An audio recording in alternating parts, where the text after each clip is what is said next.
తరపున గుంటూరు ఎంపీగా పోటీ చేస్తున్న ఎన్ఆర్ఐ పెమ్మసాని చంద్రశేఖర్ పేరు ఇప్పుడు రాజకీయాల్లో మారుమోగుతోంది. అయినా పెమ్మసానికే గుంటూరు ఎంపీ టికెట్ ఎందుకిచ్చారు? చంద్రబాబుకు ఆయనపై ప్రేమ లేక ఆయనతో అవసరమా? అసలు పెమ్మసాని చంద్రశేఖర్ ఏం చేశాడని తెలుగుదేశం పార్టీకి కావలసినంత ఫండింగ్ చేశారా? ప్రజలకు అవసరమైన సామాజిక సేవ చేశారా? అన్నట్టు పెమ్మసాని బ్యాక్గ్రౌండ్ ఏంటి? ఆంధ్ర నుంచి అమెరికా దాకా ఆయన సాధించిన విజయాలేంటి? చంద్రబాబు అమెరికా వెళ్లినప్పుడల్లా పెమ్మసాని ఏం చేసేవారు? సిట్టింగ్ ఎంపీ గల్లా జయదేవ్ కు పెమ్మసానికి ఉన్న లింక్ ఏంటి?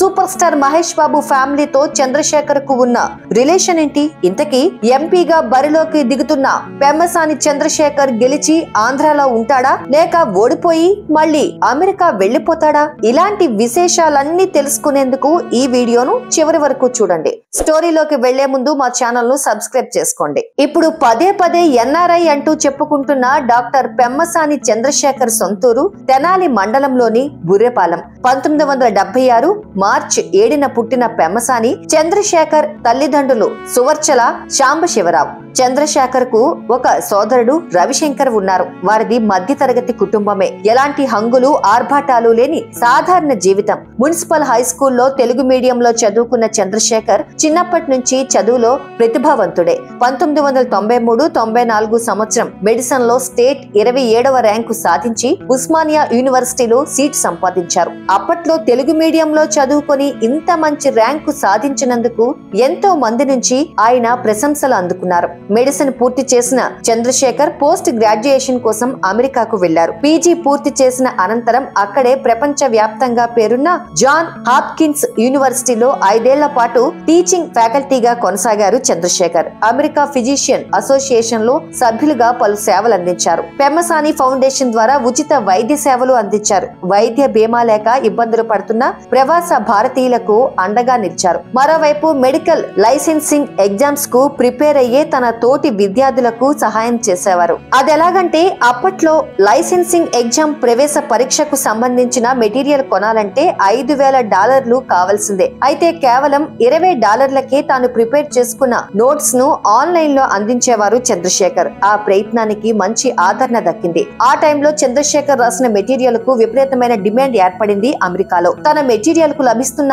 ఆదరణ చూసి యూ వరల్డ్ అని ఒక సంస్థను స్థాపించి దాని ద్వారా ప్రతిభ ఉండి డబ్బు లేక ఇబ్బంది పడే విద్యార్థులకు ఊహించినంత తక్కువకు తన మెటీరియల్ అందించేవారు. అలా యూ వరల్డ్ అంచెలంచెలుగా ఎదిగి సూపర్ సక్సెస్ అయింది. ఒక్క మెడిసిన్ కోర్సు మాత్రమే కాకుండా నర్సింగ్, ఫార్మసీ, న్యాయ, వాణిజ్య, అకౌంటింగ్ ఇలా అన్ని రకాల కోర్సులకు సంబంధించిన లైసెన్సింగ్ పరీక్షలకు శిక్షణ కోసం అద్భుతమైన మెటీరియల్ అందించగలిగారు. అలా తన వ్యాపారాన్ని పెంచుకుంటూ అమెరికాలో ఒక ఎంటర్‌ప్రెన్యూర్ గా అవతరించాడు చంద్రశేఖర్. వ్యాపారం వృద్ధి చెంది కోట్లలో సంపాదించారు. కానీ తన వాళ్లకు, తన ప్రాంతానికి ఏదైనా చేయాలనుకుని ఆంధ్రప్రదేశ్ లో అడుగుపెట్టారు. మొదటగా తను పుట్టిన పల్నాడు ప్రాంత వాసుల ప్రధాన సమస్యగా ఉన్న నీటి కొరతను తీర్చేశారు. బుర్రిపాలెం మొదలు పల్నాడు ప్రాంతంలోని మాచర్ల, గురజాల, పిడుగురాళ్ల ప్రాంతాల ప్రజలకు నీటి సమస్య లేదంటే అది చంద్రశేఖర్ చలువే. ఆ ప్రాంతంలో 120కి పైగా బోర్లు తవ్వించి మోటార్లు కూడా అందజేశారు. 6వ ప్లాంట్లను ఏర్పాటు చేశారు. 2 ఓవర్ హెడ్ ట్యాంకులను నిర్మించారు.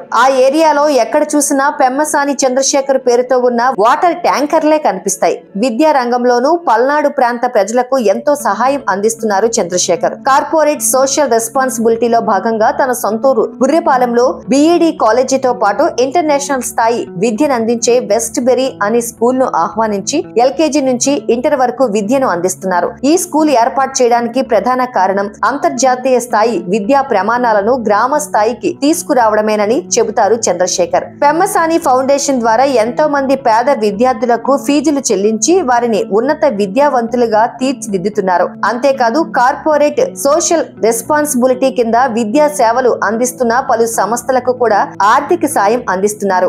రాజకీయాల్లోకి వెళ్లాలనేది చంద్రశేఖర్ కు కొత్తగా వచ్చిన ఆలోచనేం కాదు. ఎన్టీ రామారావు తెలుగుదేశం పార్టీ స్థాపించిన కొత్తలో తన తండ్రి సాంబశివరావు నరసారావుపేట పట్టణ ఉపాధ్యక్షుడిగా పనిచేశారు. అలా పెమ్మసాని చంద్రశేఖర్ది కూడా రాజకీయ నేపథ్యం కలిగిన కుటుంబమే. తెలుగుదేశం పార్టీ పార్టీకి ఎన్టీఆర్ కు చంద్రశేఖర్ వీరాభిమాని కూడా. ఆయనకెంత అభిమానం అంటే ఎన్టీఆర్ శత జయంతిని పురస్కరించుకొని తన సొంత సినిమా టాకీస్ పెమ్మసాని థియేటర్ లో సంవత్సరం పాటు రోజుకో ఫ్రీ షో వేసి ఎన్టీఆర్ కు ఘనమైన నివాళులు అర్పించారు. ఇక చంద్రబాబు నాయుడుతో ఉన్న అనుబంధం కూడా ఇప్పటిది కాదు. తాను చదువుకునే రోజుల్లో చంద్రబాబు ఒక ఐకానిక్ లీడర్, అందుకే ఆయన ఇంపాక్ట్ తన మీద ఉందని అంటారు. నిజానికి ప్రవాసాంధ్రులందరికీ చంద్రబాబు అంటే ఒక రకమైన అభిమానం ఉండేది. అలా చంద్రబాబు ఎప్పుడు అమెరికా వెళ్లినా అక్కడ జరిగే సమావేశాలకు చంద్రశేఖర్ కూడా తప్పకుండా హాజరయ్యేవారు. ఆ సమయంలోనే చంద్రబాబుతో ముఖాముఖి పరిచయం ఏర్పడడమే కాదు, సాన్నిహిత్యము పెరిగింది. 25 ఏళ్లకే చంద్రశేఖర్ సాధించిన విజయాలను చూసి చంద్రబాబు కూడా ఎంతో అభినందించారు. అలా రాజకీయాలపై మరింత ఆసక్తి పెంచుకొని చంద్రబాబు టీడీపీతో కలిసి పనిచేయడం ప్రారంభించారు చంద్రశేఖర్. కొన్నేళ్లుగా ఆంధ్రప్రదేశ్ లో కావచ్చు, అమెరికాలో కావచ్చు, తెలుగుదేశం తలపెట్టిన ప్రతి కార్యక్రమంలో పెమ్మసాని భాగస్వామ్యం ఎంతో ఉంది. ఇక ప్రస్తుత విషయానికి వస్తే సిట్టింగ్ ఎంపీ గల్లా జయదేవ్ రాజకీయ వేధింపులు తాళలేక రాజకీయాలకు విరామం తీసుకుంటున్నానని ప్రకటించడంతో అక్కడ టీడీపీ అభ్యర్థిగా పెమ్మసానికి లైన్ క్లియర్ అయింది. అన్నట్లు జయదేవ్ కు సూపర్ స్టార్ మహేష్ బాబుకు పెమ్మసాని దగ్గరి బంధువు అవుతారు. నిజానికి 2014లోనే టీడీపీ నుంచి నరసరావుపేట లోక్సభ టికెట్ కోసం ప్రయత్నించారు. కానీ 2014, 2019లో మాజీ ఎంపీ రాయపాటి సాంబశివరావుకు అవకాశం ఇవ్వడంతో కొంతకాలం వేచి ఉన్నారు. అయితే గల్లా జయదేవ్ వైదొలగడంతో టీడీపీలో ఇతరులకు ఛాన్స్ రావడం ఖాయమైంది. భాష్యం రామకృష్ణ, లావు కృష్ణదేవరాయలకు అవకాశం వస్తుందని చాలా మంది భావించారు. కానీ అనూహ్యంగా పెమ్మసాని చంద్రశేఖర్ పేరు తెరపైకి వచ్చింది. ఆర్థికంగా బలవంతుడే కాదు, అనేక సేవా కార్యక్రమాలు చేసిన ఘనత కూడా ఉంది చంద్రశేఖర్ కు. అది తనకు విజయాన్ని అందిస్తుందనే నమ్మకంతో ప్రత్యక్ష రాజకీయాల్లోకి దిగుతున్నారు. ఏపీ రాజకీయాల్లోకి ప్రవేశించాలనే ఆయన కల ఈసారి జరగబోయే పార్లమెంట్ ఎన్నికలతో తీరబోతోంది. చంద్రశేఖర్ అమెరికాలో స్థిరపడినప్పటికీ సామాజిక సేవలో మాత్రం స్థానికంగా మంచి పేరుంది. ఆంధ్ర నుంచి అమెరికా దాకా సాగిన ఆయన విజయ యాత్ర ఎంతో మందికి స్ఫూర్తిదాయకం అని చెప్పాలి. చూద్దాం మున్ముందు ఏం జరుగుతుందో. సేవా హృదయం కలిగిన పెమ్మసాని చంద్రశేఖర్ ను గుంటూరు ప్రజలు ఏ విధంగా ఆదరిస్తారో, ఎలాగైనా గుంటూరు సీటు గెలవాలని పట్టుదలతో ఉన్న వైసీపీని ఎలా ఎదుర్కొంటాడో తెలియాలంటే వేచి చూడాల్సిందే. మా వీడియో మీకు నచ్చినట్టయితే లైక్ చేయండి, షేర్ చేయండి.